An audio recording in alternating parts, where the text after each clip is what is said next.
Assalamualaikum warahmatullahi wabarakatuh. Perkenalkan, nama saya Nurul Fajriani.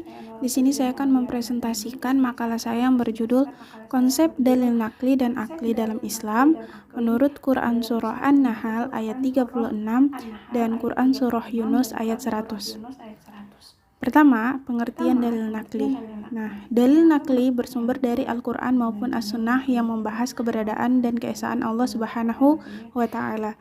Bahasa lainnya adalah kekuasaan Allah atas penciptaan alam semesta ini.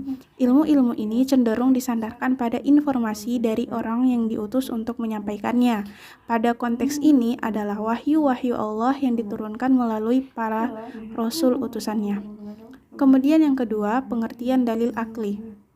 Dalil akli terdiri dari kata dalil dan akli yang bermakna akal dari bahasa Arab.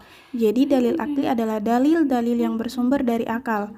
Dalil akli cenderung bersifat ilmu-ilmu. Selain itu, dalil akli juga diartikan sebagai petunjuk dan pertimbangan akal pikiran yang objektif, tidak dipengaruhi oleh keinginan, ambisi, atau kebencian dan dari emosi. Kebenaran dalil akli cenderung bersifat nisbi atau relatif.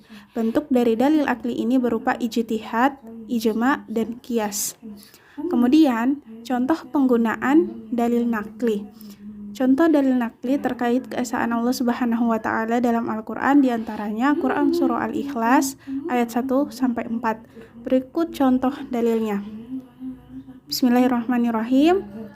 Qul huwallahu ahad, Allahus samad, lam yalid wa lam yulad wa lam yakul lahu kufuwan ahad.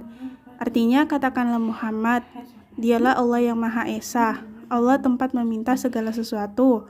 Allah tidak beranak dan tidak pula diperanakan, dan tidak ada sesuatu yang setara dengan Dia. Kemudian contoh penggunaan dalil akli. Contoh dalil akli dalam bentuk ijma pada masa Rasulullah SAW adalah saat beliau meninggal dunia dan diperlukan seorang pengganti yang disebut khalifah. Sebab itu kaum muslim pada waktu itu sepakat untuk mengangkat seorang khalifah. Dan yang terakhir adalah masalah pertentangan antara nakli dan akli dalam bidang tauhid. Secara ringkas, pandangan jumhur ulama tentang pertentangan antara nakli dan akli dalam bidang tauhid adalah sebagai berikut. Pertama, nakli didahulukan atas akli karena nakli itu mashum, sedang akli tidak mashum. Kedua, akal mempunyai kemampuan mengenal dan memahami yang bersifat global, tidak bersifat detail. Ketiga, apa yang benar dari hukum-hukum akal pasti tidak bertentangan dengan nakli.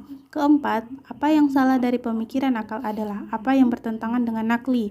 Kelima, penentuan hukum-hukum tafsiliyah terperinci seperti wajib, haram, dan seterusnya adalah hak progresif syariat nakli. Keenam, akal tidak dapat menentukan hukum tertentu atas sesuatu sebelum datangnya wahyu. Walaupun secara umum, ia dapat mengenal dan memahami yang baik dan buruk. Ketujuh, balasan atas pahala dan dosa ditentukan nakli. Allah Subhanahu wa Ta'ala berfirman, kami tidak akan mengazab sehingga kami mengutus seorang rasul. Kedelapan, janji surga dan ancaman neraka sepenuhnya ditentukan nakli. Dan yang terakhir adalah tidak ada kewajiban tertentu terhadap Allah Subhanahu wa Ta'ala yang ditentukan oleh akal kita kepadanya. Karena Allah Subhanahu wa Ta'ala mengatakan tentang dirinya, Maha Kuasa berbuat apa yang dikehendakinya. Terima kasih, lebih dan kurangnya mohon maaf. Wassalamualaikum warahmatullahi wabarakatuh.